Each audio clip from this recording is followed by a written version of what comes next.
Hi, welcome back to my channel. My name is Janelle Samora and this is Scent Talk from my closet. On this channel, we do talk about all things fragrance. So we go over original houses, clone houses, we talk about layering combos, we talk about lotions, oils, anything that helps your fragrance last or gives you a different experience maybe.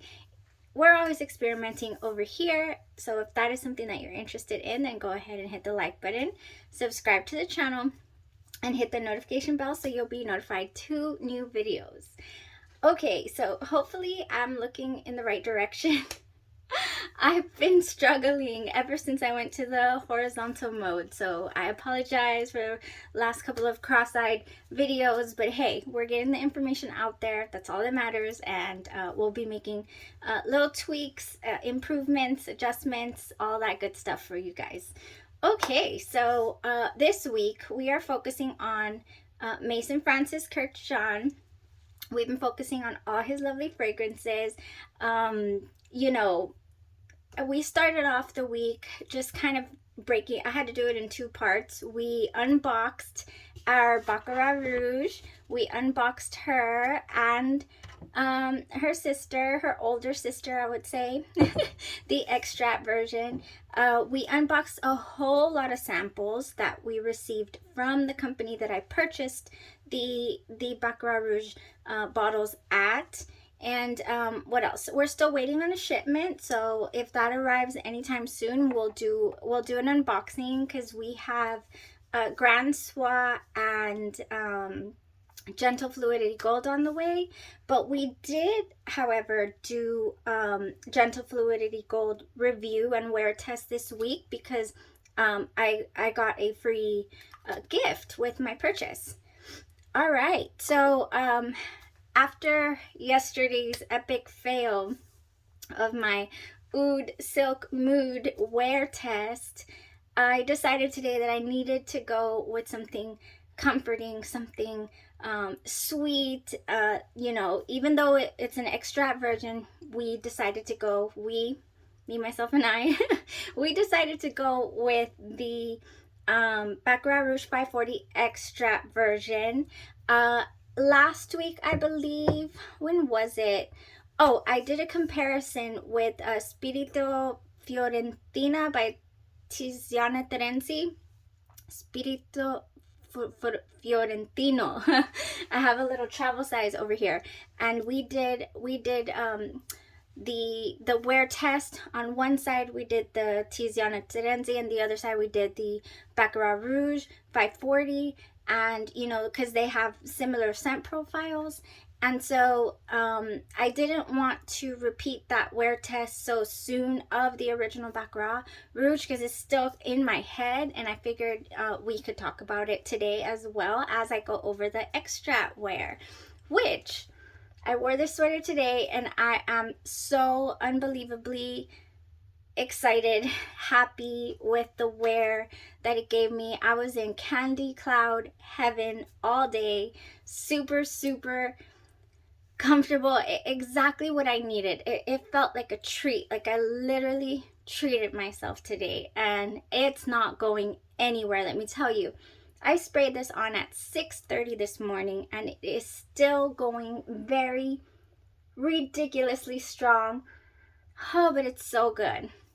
So what I got from this, or what I get from this, I also sprayed it on a test strip just to see. Yeah, I've been smelling this all day. It is definitely reminiscent of the original. Very reminiscent of the original. We have in the top notes for the Baccarat Rouge 540 extract version, we do have bitter almond and saffron. It's an amber floral. Both of these are amber floral.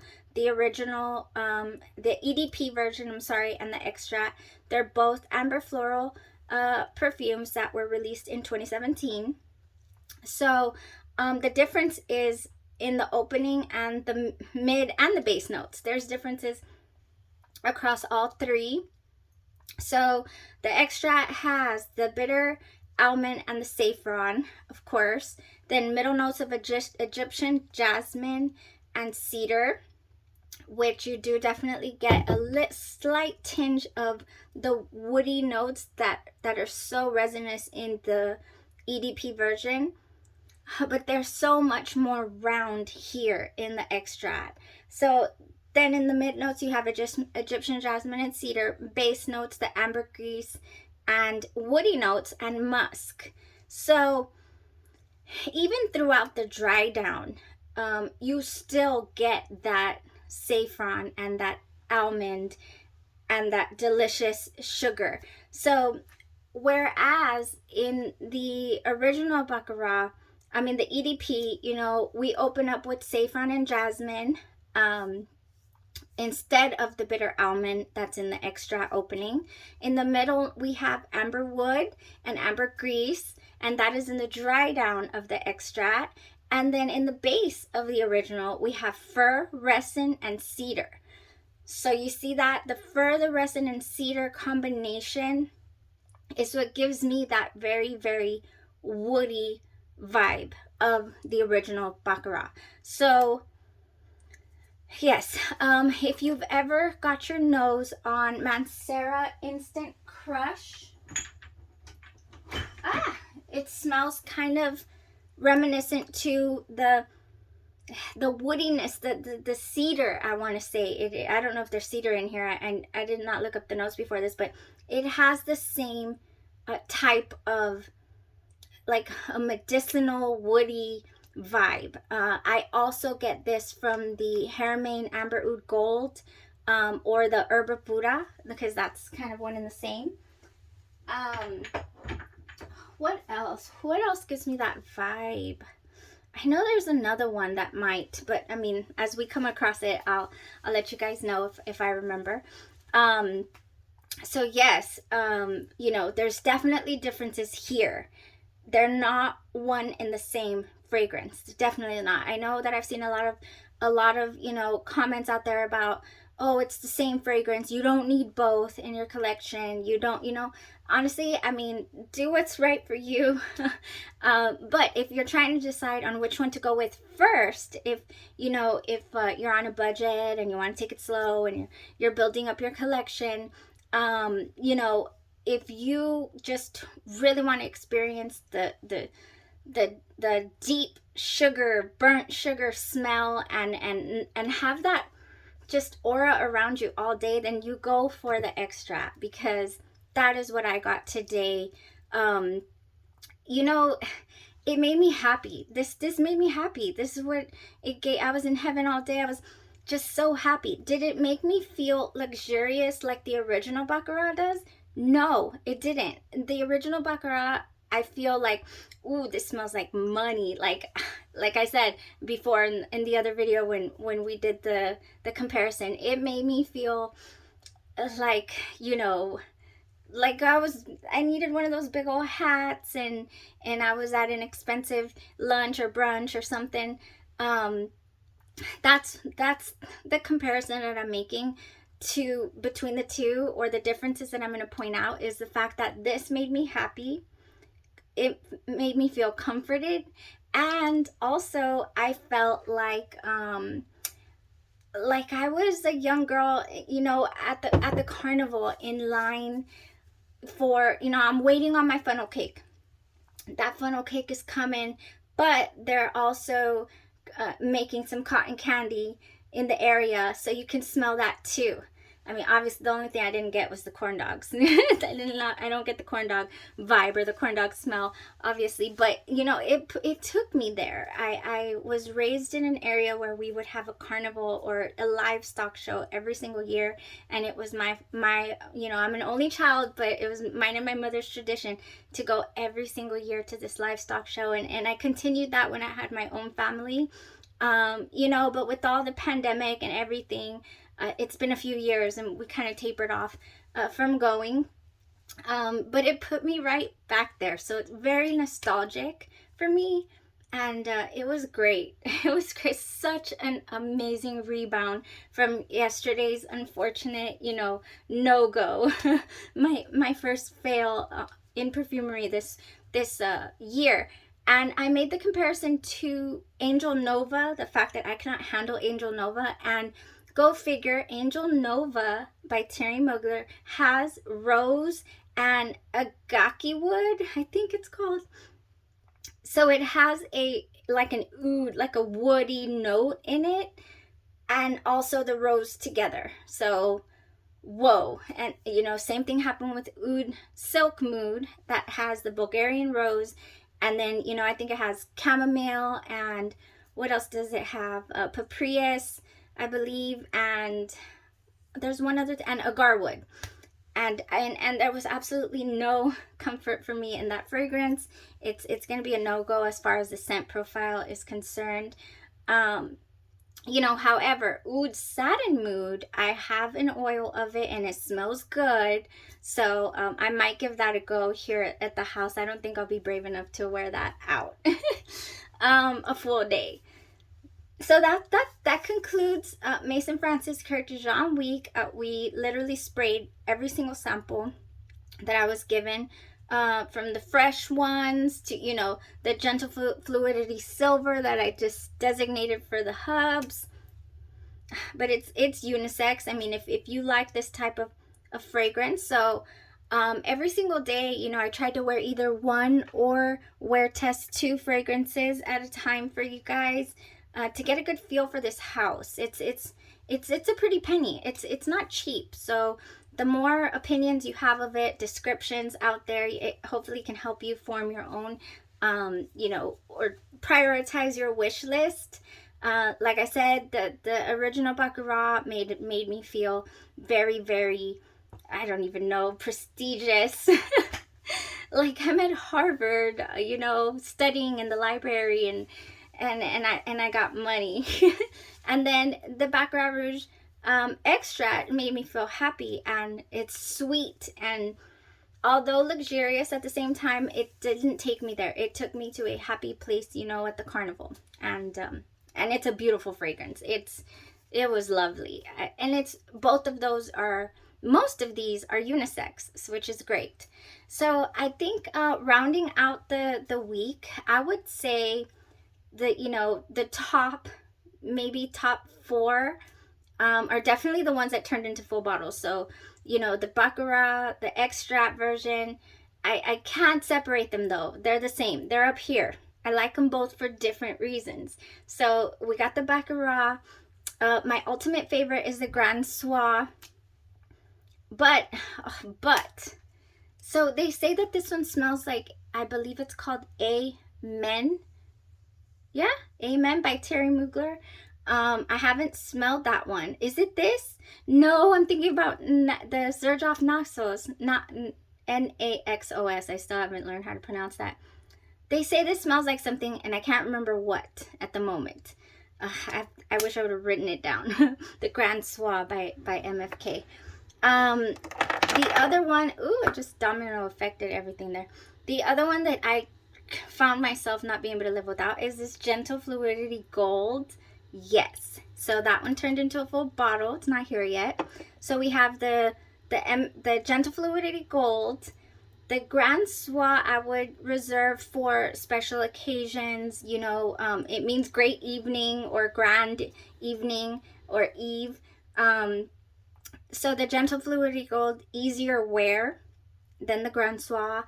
Loved the Aqua Vitae so much that this one arrived this week as well. This one's going to be very versatile for the summer. And you see, this is not a sweet fragrance, but it has vanilla in the dry down. So maybe that's what helps the Aqua Vitae. So yeah, Aqua Vitae for sure. The Baccarats, the Grand Soir, the Gentle Fluidity Gold. Beautiful, in my opinion. The ones that gave me some troubles are the freshies. I'm a gourmand lover, so I couldn't do, that's Gentle Fluidity Gold. I couldn't do the Aqua Universalis, I believe, or the Oud Silk Mood Extract. The Amoris Femme was fresh, but I'm not sure how that would wear on me for a full day. I would have to wear that out of the house. But I did wear it in the house and I was able to tolerate it, so I can confidently test that one out.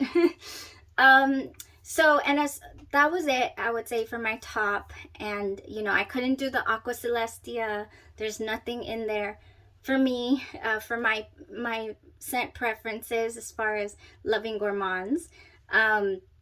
So those are the last thing that I'll say about MFK week or the Baccarats is that, you know, why would you want the Extra and the EDP if they're so similar in notes?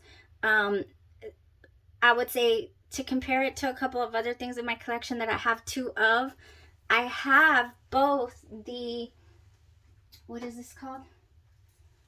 These, the labels. I have the Label Le Parfum that came out in 2021, and it's definitely different. Ooh, I think we'll do the Battle of the Labels this weekend. We can do that because we have both. I can do one on one arm, one on the other. I don't think I'm going anywhere anyways, and they're so similar that we could probably do that. So once and for all, you know, I'll put it out there for everybody because I do get this question a lot, is which one do you prefer? You know, well, let me wear test them side by side, but personally I do prefer the Le Parfum because I feel like it's much better blended, and I feel like it's like you can smell the flowers in it, you know, you could smell that, whereas this one is very, very strong, potent in the pear. So, you know, this one is fruitier and this one is better blended in my opinion. So yeah, we'll put them side by side this weekend, and I'll give, you know, a very fresh recollection and comparison to that, if that sounds good for y'all. The other one that I was thinking of, you know, why I have two of the same fragrances is the let me get them. I have them right here. I just hate that I can't stand this one up anywhere. So the Angel Muse by Terry Mugler as well. Here we have the EDT version, and here we have the Angel Muse EDP version. So the EDP version is heavier. It reminds me of winter. It's warm. It's beautiful. It's a beautiful fragrance. If you can do patchouli, then this is a beautiful fragrance. I love it. Oh, this is one of my favorites. So this is Angel Muse EDP.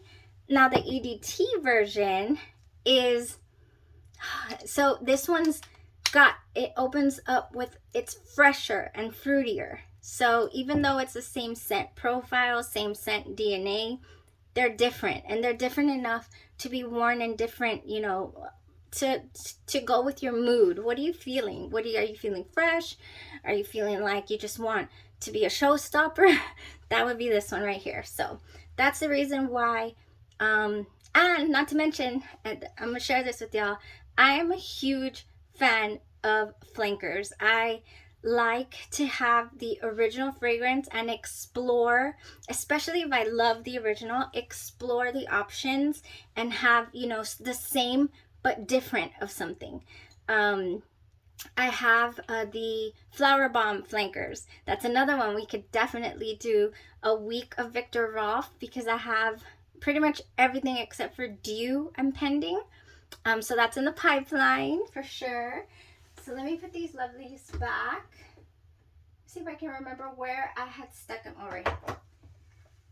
All right, so that's all we got going on for today. Thank you guys so much for tuning in, wrapping up MFK week, and sticking with me, supporting the channel. And we will definitely be back this weekend.